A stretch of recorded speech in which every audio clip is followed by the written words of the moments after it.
anak-anak solih dan solihah. Semoga anak-anak selalu sehat dan tetap semangat belajar ya. Hari ini kita kembali lagi belajar bersama dalam pelajaran Al-Quran Hadis. Oh iya, tetapi sebelum belajar kita berdoa dulu yuk, supaya ilmu yang dipelajari berkah dan bermanfaat. Sikap berdoa, yatun diangkat, roksun ditundukkan, membaca basmalah beserta artinya. Bismillahirrahmanirrahim. Dengan menyebut asma Allah yang maha pengasih lagi maha penyayang. Amin. Nah, jika di minggu sebelumnya kita telah belajar mengenai surah Al-Qadar, hadis tentang amal yang pertama kali dihisab, serta hadis tentang larangan tasyabbuh, maka di minggu ini kita akan belajar mengenai hadis perumpamaan satu mukmin dengan mukmin yang lain. Coba anak-anak buka buku Al-Quran hadisnya di halaman 9. Sudah dibuka bukunya? Nah, seperti apa bunyi hadisnya? Supaya anak-anak lebih jelas, silakan tirukan dulu ya. Al-mu'minu lil-mu'mini lil-mu'mini kal-bunyani yashuddu ba'duhu ba'da.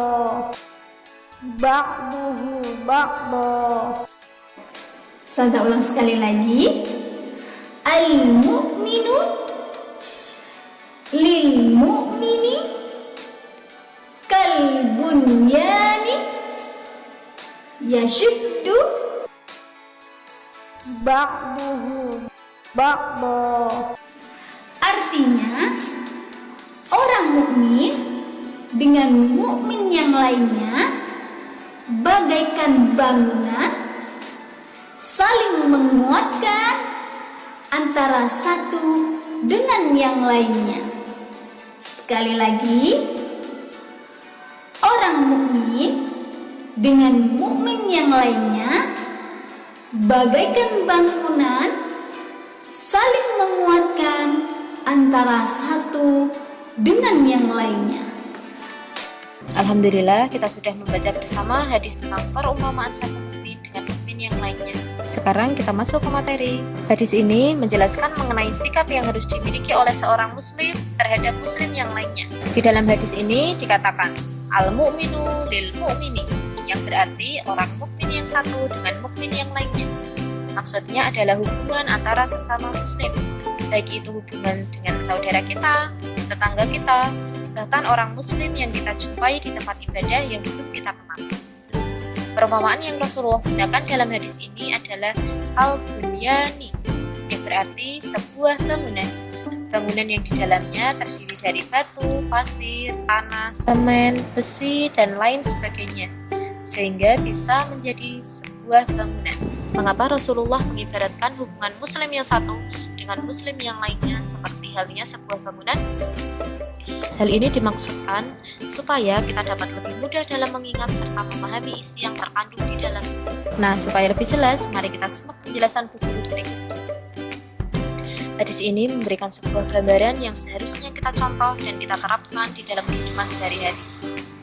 Di antaranya, yang pertama, persaudaraan sesama muslim seharusnya seperti sebuah bangunan. Segala sesuatu yang ada padanya akan semakin menambah kokoh bangunan tersebut. Misalkan, sebuah bangunan rumah harus memiliki dinding, atap, tiang, dan lain sebagainya. Apabila salah satu saja unsur tersebut tidak terpenuhi, maka bangunan akan mudah roboh.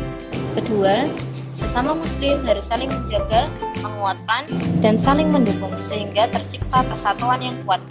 Yang ketiga, semua mukmin secara bersama-sama memelihara segala kebaikan yang dimilikinya serta meninggalkan hal-hal yang merugikan, seperti halnya genting dan dinding rumah yang berfungsi memelihara apa-apa yang ada di dalam tubuh tersebut. Hal ini dapat kita terapkan di dalam kehidupan sehari-hari, seperti mengembangkan tradisi gotong royong dalam berbuat kebaikan dan memiliki budaya malu dalam berbuat dosa. Dan yang keempat, tiap mukmin berada pada posisi dan fungsinya secara tepat dan masing-masing bekerja untuk mencari solusi dari masalah yang dihadapinya di dalam kehidupan, layaknya sebuah bangunan yang memiliki bagian dan perannya masing-masing. Misalkan, penting melindungi dari panas dan hujan.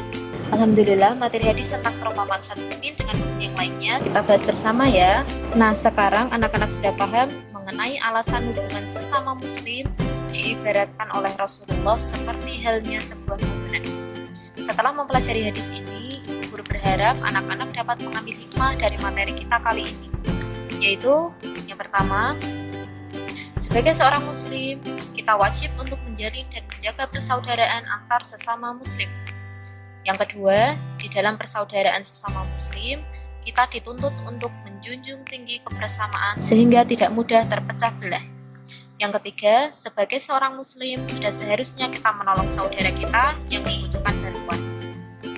Dan yang keempat, sebagai seorang muslim, hendaknya kita dapat memaksimalkan kemampuan yang kita miliki sehingga dapat bermanfaat untuk sesama. Semoga kita dapat menjalankan kewajiban sebagai seorang muslim dengan baik sehingga dapat memberikan manfaat untuk sesama. Amin. Jangan lupa anak-anak tetap membaca buku paket Al-Quran hadisnya, dan jika ada yang ingin bertanya bisa langsung ditanyakan kepada ibu dan bapak guru ya. Cukup sekian materi kita hari ini. Bu Guru akhiri, wabillahi taufiq wal hidayah. Wassalamualaikum warahmatullahi wabarakatuh.